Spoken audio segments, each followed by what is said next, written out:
तो ये बात तो आप सभी लोगों को पता है, जो अपना यूफोटेबल स्टूडियो है उसने यहाँ पे डीमन स्लेयर की ट्रिलॉजी मूवी अनाउंस की थी। इसका मतलब डीमन स्लेयर की 3 मूवीज हमें देखने मिलेगी। और क्या आप लोगों ने कभी ये सोचा है कि इन तीनों मूवीज को यहाँ पे रिलीज करने में यूफोटेबल स्टूडियो कितना ज्यादा टाइम लगाएंगे। और इसके साथ ही में लॉर्ड ऑफ द मिस्ट्रीज की सीरीज भी एंड होने वाली है, साथ ही में विनलैंड सागा का एंड कैसा होगा, उन सभी चीजों के रिलेटेड आज हम लोग बात करेंगे। इसलिए आज का ये वीडियो काफी ज्यादा इंटरेस्टिंग होने वाला है, तो आप लोग बस वीडियो को देखते रहो। और अब चलो ज्यादा टाइम वेस्ट ना करते हुए आज की इस वीडियो को स्टार्ट करते हैं। तो यहाँ पे सबसे पहले अपडेट के बारे में बात करें जो आता है ओटाकू मंत्रा अवार्ड्स 2024 को लेकर। एंड जैसा कि आप लोग पता होगा कि यहाँ पे बहुत सारे लोग ये अपने एनिमे अवार्ड्स कर रहे हैं, तो यहाँ पे मैं और मेरे बहुत सारे साथी मिलकर यहाँ पे इस अवार्ड को ऑर्गेनाइज कर रहे हैं। एंड इस एनिमे अवार्ड्स के अंदर हम लोगों ने बहुत सारी कैटेगरीज को ऐड किया है, जिसके अंदर आप लोगों को बहुत सही और परफेक्ट नॉमिनेशन देखने मिलेगी। और अगर आप लोग को वोट करना है तो मैं आप लोगों को लिंक डिस्क्रिप्शन में दे दूंगा। तो आप लोग करना क्या, आप लोग को सिंपली लिंक के ऊपर क्लिक करना है और लिंक क्लिक करने के बाद आप लोग डायरेक्टली पहुंच जाओगे ओटाकू मंत्रा के वेबसाइट पर, जहाँ पे आप लोग सिंपली स्टार्ट पे क्लिक कर देना। और स्टार्ट पे क्लिक करने के बाद आप लोग अपना नाम और अपना ईमेल डाल देना। और इस सिंपल प्रोसेस करने के बाद आप लोग डायरेक्ट पहुंच जाओगे वोटिंग पर, जहाँ पे आप लोगों को बहुत सारी कैटेगरीज देखने मिलेगी। उसमें यहाँ पे कौन से एनिमे नॉमिनेट है उनमें से आप लोग कोई एक भी एनिमे को वोट कर देना जो आपको पसंद हो। और उसके बाद यहाँ पे नीचे सबमिट का ऑप्शन रहेगा, तो आप लोग नीचे सबमिट कर देना और बस आप लोग काम पूरा हो जाएगा। और इसी के साथ अब हम लोग बढ़े अपने नेक्स्ट अपडेट के ऊपर जो आता है अपने विनलैंड सागा को लेकर। एंड यहाँ पे जितने भी विनलैंड सागा के फैंस है, यहाँ पे मैं आप लोग बता दूं कि अभी आपका सीजन 3 नहीं आने वाला है, बट जैसे कि आप लोग पता होगा जो विनलैंड सागा की मांगा है वो यहाँ पे बहुत जल्द एंड होने वाली है। और बहुत जल्द क्या मतलब, जो इसके ऑथर है यानी युकीमुरा सेंसे, उन्होंने ऑलरेडी बोल दिया है कि इसकी मांगा अब कुछ चैप्टर्स के अंदर एंड हो जाएगी। और इसीलिए लोगों के मन में सवाल है कि ये मास्टरपीस अगर एंड होगी तो इसको किस तरीके की एंडिंग मिलेगी। तो इसी को लेकर विनलैंड सागा मांगा के जो एडिटर है तो उन्होंने कहा है कि विनलैंड सागा को हैप्पी एंडिंग नहीं मिलेगी। एंड हाँ, जो अपने युकीमुरा सेंसे है वो विनलैंड सागा की मांगा को हैप्पी एंडिंग नहीं देने वाले। जिस पर सच कहूं तो इस चीज को सुनकर मुझे थोड़ा सा बुरा लग रहा है। आई मीन मैं चाहता हूँ कि यहाँ पे थॉरफिन को अच्छी एंडिंग मिले, क्योंकि यहाँ पे मैं नहीं चाहूंगा कि थॉरफिन लास्ट में मर जाए और फिर थॉरफिन का बेटा भी अपने बाप की तरह रिवेंज वाली स्टोरी पे बढ़ जाए, बाप का बदला लेने के लिए।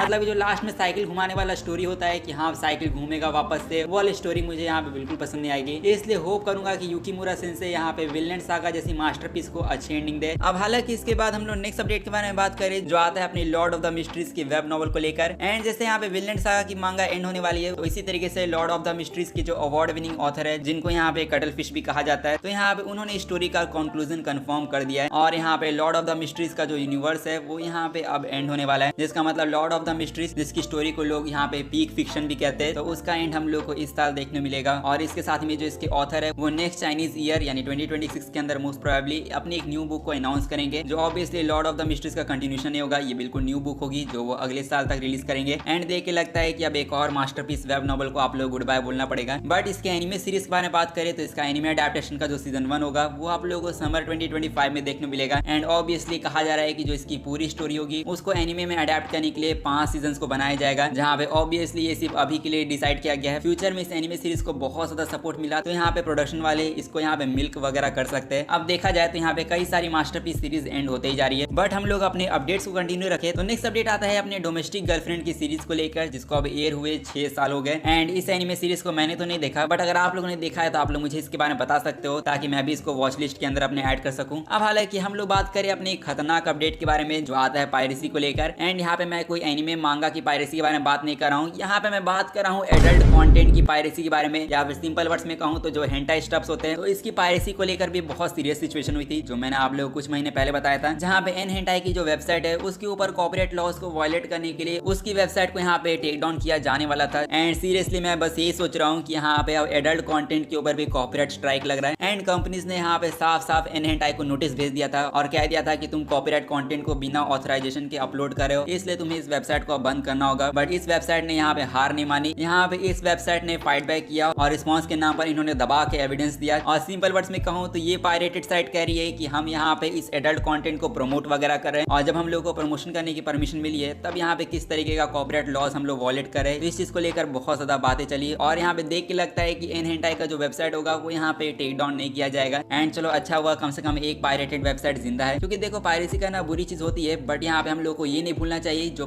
वायरसी है, उसी वजह से एनिमे मांगा बहुत ज्यादा पॉपुलर हुए दुनिया भर में। इसलिए मेरे हिसाब से तो थोड़ी बहुत इन लोगों को भी रिस्पेक्ट मिली चाहिए जिन्होंने एनिमे मांगा को इतना ज्यादा पॉपुलर किया। अब वैसे इन सब चीजों को साइड में रखे और हम लोग बात करें अपने ड्रैगन बॉल के बारे में। और यहाँ पे ड्रैगन बॉल को लेकर मुझे कुछ टाइम पहले किसी ने कमेंट करके बोला था कि भाई ड्रैगन बॉल का एक इवेंट होने वाला है जो 19 से 18 जनवरी के बीच में होने वाला था लॉस एंजलिस के अंदर। बट अगर वो भाई मेरी वीडियो देख रहा है तो यहाँ पे मैं आपको बताना चाहूंगा कि यहाँ पे इस इवेंट को पूरी तरीके से कैंसिल कर दिया गया। एंड यहाँ पे dragon ball games battle hour 2025 जो होने वाला था उसकी इवेंट कैंसिलेशन की नोटिस निकल के आ चुकी है। जहाँ पे आप लोग पता ही होगा जो यूएसए के अंदर सदर्न कैलिफोर्निया है तो उसके अंदर अभी हमें कितना बड़ा वाइल्ड फायर देखने मिला है। तो इसी वजह से जो ऑडियंस की सेफ्टी है उसको देखते हुए यहाँ पे इस इवेंट को कैंसिल कर दिया गया। तो इसका मतलब आप लोगों को ड्रैगन बॉल का कोई भी अपडेट नहीं मिलेगा, जो यहाँ पे मैं जानता हूँ कि आप लोग बुरा लगा होगा, बट उससे ज्यादा बुरा मुझे लगा है क्योंकि यहाँ पे ऑब्वियसली मेरा कंटेंट चला गया तो यहाँ पे मुझे बुरा लगेगा। इस पर अब चलो क्या ही कर सकते हैं। बट हम लोग बड़े अपने नेक्स्ट अपडेट पर जो आता है अपने नेटफ्लिक्स को लेकर। एंड यहाँ पे नेटफ्लिक्स वाले लाने वाले फिर से कुछ न्यू एनिमेस। जैसे इन लोगों ने एक न्यू एनिमे को अनाउंस किया है जिसका नाम है द विचर sirens of the deep. And इस एनिमे सीरीज को 11 फरवरी को नेटफ्लिक्स के ऊपर स्ट्रीम किया जाएगा, जिसका एक न्यू ट्रेलर भी रिलीज किया गया जो आप लोग चाहो तो जाके चेकआउट कर सकते हो। अब वैसे हमें नेटफ्लिक्स की एक और एनिमे सीरीज का न्यू ट्रेलर देखने मिला जो आता है कैसलवेनिया का सीजन 2, जो हमें नेटफ्लिक्स के ऊपर 16 जनवरी को देखने मिलेगा। और इसी के साथ नेटफ्लिक्स के एक और एनिमे के बारे में बात करें जो आता है अपना साकामोटो डेज। एंड यहाँ पे साकामोटो डेज यहाँ पे जब से आया है तब से यहाँ पे बहुत सारे लोग इसकी तारीफ भी कर रहे हैं और बहुत सारे लोग इसको क्रिटिसाइज भी कर रहे हैं। एंड क्रिटिसाइज क्यों कर रहे हैं वो तो आप लोग पता ही होगा, क्योंकि इसकी एनिमेशन या फिर यूं कहूँ जो इसका एनिमे अडैप्टेशन है वो लोगों के एक्सपेक्टेशन पे खड़ा नहीं उतरा। फिर चाहे वो जापानीज फैंस हो या फिर फॉरेन के ऑडियंस, यहाँ पे बहुत सारे लोग इसको क्रिटिसाइज करे और इसी वजह से शायद इसके फर्स्ट एपिसोड को 8 आउट ऑफ 10 की रेटिंग मिली। बट चलो IMDb के ऊपर तो इतनी रेटिंग समझ में भी आती है। बट यहाँ पे आइजन वालों ने इसको कितना स्कोर दिया है वो मैं आप लोग बताऊं तो यहाँ पे आइजन के स्कोर्स के अकॉर्डिंग साकामोटो डेज के प्रीमियर को 6 आउट ऑफ 10 की रेटिंग मिली। एंड सीरियसली उन्होंने इस एनिमे को इतनी कम रेटिंग दी जहाँ पे उन्होंने कहा कि जो इसका स्टार्ट है वो यहाँ पे कुछ खास नहीं है और साथ में जो इसका अडैप्टेशन है उसको देखने के बाद इनको भी डिसअपॉइंटमेंट वाली फीलिंग आई। एंड सच कहूं तो मैं ऑलरेडी बता देता हूँ कि मुझे इसकी एनिमेशन डिसेंट लगी, बट इसका मतलब ये नहीं कि मैं इसको इतनी कम रेटिंग दूंगा, क्योंकि एटलीस्ट यहाँ पे 8 आउट ऑफ 10 की रेटिंग मिलनी चाहिए थी। बट यहाँ पे देख के लगता है कि वो इसके अडैप्टेशन से कुछ ज्यादा ही नाराज है। अब हालांकि इस बेकार न्यूज को मैं कवर तो नहीं करना चाहता था, बट यहाँ पे मैं आप लोग से आपका ओपिनियन जानना चाहूंगा इस चीज को लेकर। अब वैसे नेटफ्लिक्स के अपडेट्स को अब साइड में रखो और अब हम लोग बात करें एक ऐसी एनिमे सीरीज के बारे में जिसको लेकर यहाँ पे एक बुरी न्यूज निकल के आई है। एंड यहाँ पे मैं बात कर रहा हूँ ओमनीसेंट रीडर्स व्यू पॉइंट के बारे में, जिसका एनिमे अडैप्टेशन तो पिछले साल ही कंफर्म हो गया था और बहुत सारे लोग इसके एनिमे अडैप्टेशन को देखने के लिए सबसे ज्यादा एक्साइटेड है। बट हमेशा की तरह लोगों का सबसे बड़ा कंसर्न ये है कि इसका एनिमेशन स्टूडियो कौन होगा, क्योंकि बहुत टाइम से तो रूमर्स ये आ रही थी कि जो अपना यूफोटेबल स्टूडियो है वो यहाँ पे इस वेबटून को एनिमे अडैप्टेशन देंगे। बट अभी खबर क्या निकल के आ रही है, जो अपनी ORV का जो एनिमे अडैप्टेशन होगा वो यहाँ पे यूफोटेबल स्टूडियो की तरफ से नहीं होगा। एंड हाँ, सीरियसली इस खबर को सुनने के बाद यहाँ पे ऑडियंस का क्या रिएक्शन होगा वो आप लोग खुद इमेजिन कर लो। ऑब्वियसली इस न्यूज को सुनने के बाद कोई भी खुश नहीं है और बहुत टाइम से लोग यही चाहते थे कि इसको यूफोटेबल स्टूडियो ही एनिमेट करे, बट यूफोटेबल को देख के लगता नहीं कि वो इसको एनिमेट करेंगे। और देखो यहाँ पर मैं इस चीज के ऊपर ज्यादा बातचीत करना नहीं चाहता हूँ, क्योंकि यहाँ पे जब तक कोई ऑफिशियल अपडेट नहीं आ जाता है तब तक मैं इस अपडेट को 100% कंफर्म नहीं मानूंगा। और अब यूफोटेबल एनिमेट करे या ना करे, लेकिन कोई अच्छा स्टूडियो ही एनिमेट करे तभी यहाँ पे ORV के फैंस खुश होंगे। नहीं तो मैं नहीं चाहूंगा कि इस एनिमे का हाल भी यहाँ पे the beginning after the end के जैसा हो। इसलिए होप करता हूँ कि जो भी स्टूडियो इसको एनिमेट कर रहा हो वो यहाँ पे इसको अच्छी एनिमेशन दे। अब हालांकि करंट अपडेट्स के हिसाब से तो यूफोटेबल स्टूडियो इस एनिमे सीरीज को एनिमेट नहीं कर रहा है, बट ये स्टूडियो इस एनिमे को एनिमेट कर रहा है जो आता है अपना डीमन स्लेयर का एनिमे। एंड जैसे कि आप लोग पता होगा जो अपनी डीमन स्लेयर की इन्फिनिटी कैसल आर्क होने वाली है उसको यहाँ पे 3 मूवीज के अंदर अडेप्ट किया जाएगा, जिसमें से जो इसकी फर्स्ट मूवी होगी वो आप लोग को इस साल देखने को मिल जाएगी। बट ऑब्वियसली इस साल आप लोग को सिर्फ एक ही मूवी देखने मिलेगी। बाकी की 2 मूवीज के बारे में बात करें तो यहाँ पे कुछ जापानीज सोर्स के अकॉर्डिंग हमें जानने को मिला है कि जो इसकी मूवी होगी वो यहाँ पे 2-2 साल के गैप में रिलीज होगी। एंड सीरियसली इस न्यूज को सुनने के बाद मेरा दिमाग पूरी तरीके से खराब हो गया, क्योंकि 2 साल सीरियसली यहाँ पे कोई छोटा मोटा टाइम नहीं है। यहाँ पे एक मूवी के लिए हम लोग को 2 साल का इंतजार करना होगा, जो ऐसा ही सिमिलर केस हम लोग को हाइक्यू मूवी के साथ भी देखने मिला है, जहाँ पे हाइक्यू की जो मूवी थी वो शायद 2022 में अनाउंस हुई थी और जो इसकी फर्स्ट मूवी थी वो हम लोग को 2024 में देखने मिली थी। एंड जो इसकी सेकंड मूवी होगी वो कहा जा रहा है कि 2026 में रिलीज होगी। यहाँ पे देखा जाए तो उसकी मूवी भी 2-2 साल के गैप में रिलीज हो रही है और वही सेम काम यहाँ पे यूफोटेबल स्टूडियो डीमन स्लेयर के साथ भी कर रहे हैं। और यहाँ पे सिंपल वर्ड्स में एक्सप्लेन करो तो यहाँ पे अल्टीमेट लेवल की मिल्किंग की जा रही है डीमन स्लेयर के साथ। एंड ऐसी चीजें हम लोगों ने कई सारे एनिमेस के साथ देख रखी है, फिर चाहे वो अटैक ऑन टाइटन ही क्यों ना हो। यहाँ पे बहुत सारे एनिमेस के साथ ऐसा होता ही है, जहाँ पे डीमन स्लेयर की जो सेकंड मूवी होगी वो आप लोगों को 2027 में देखने मिलेगी। एंड जो थर्ड और फाइनल मूवी होगी इसकी वो हम लोग को 2029 या फिर 2030 में देखने मिलेगी। मतलब कोकोशिबो की जो फाइट होगी वो हम लोग को 6-7 साल बाद देखने मिलेगी। एंड यहाँ पे मैं बस इतना ही कहना चाहूंगा कि यहाँ पे कुछ भी हो जाए, बस ये अपडेट यहाँ पर गलत साबित हो जाए, क्योंकि यहाँ पे मैं इतना लंबा इंतजार डीमन स्लेयर की मूवीज के लिए नहीं करना चाहूंगा। और मैं जानता हूँ कि एनिमेशन को कुक करने में ज्यादा टाइम लगेगा और बहुत सारे लोग कमेंट में जाके ये भी बोलेंगे कि अगर इंतजार नहीं हो रहा है तो मांगा रीड कर लो। तो देखो मैं आप लोग बता दूं कि मैंने इसकी मांगा को 3 साल पहले रीड कर लिया, तो यहाँ पे आपका तो नहीं पता, बट मैं होप करूंगा कि मैं इतने सालों तक जिंदा रहूं हूँ। बट इसी के साथ आज की इस वीडियो को यहीं पर एंड करते हैं। तो अगर आप लोगों ने अभी तक ओटाकू मंत्रा अवार्ड्स के अंदर अपनी फेवरेट सीरीज को वोट नहीं दिया है तो जाके वोट कर दो। और यहाँ पे आप लोग अभी तक इस वीडियो को देख रहे हो तो जाके इस वीडियो को लाइक भी कर दो और साथ ही में चैनल को भी जाके सब्सक्राइब कर दो। और मैं मिलूंगा आप लोगों से नेक्स्ट वीडियो में, तब तक के लिए सायोनारा एंड पीस आउट।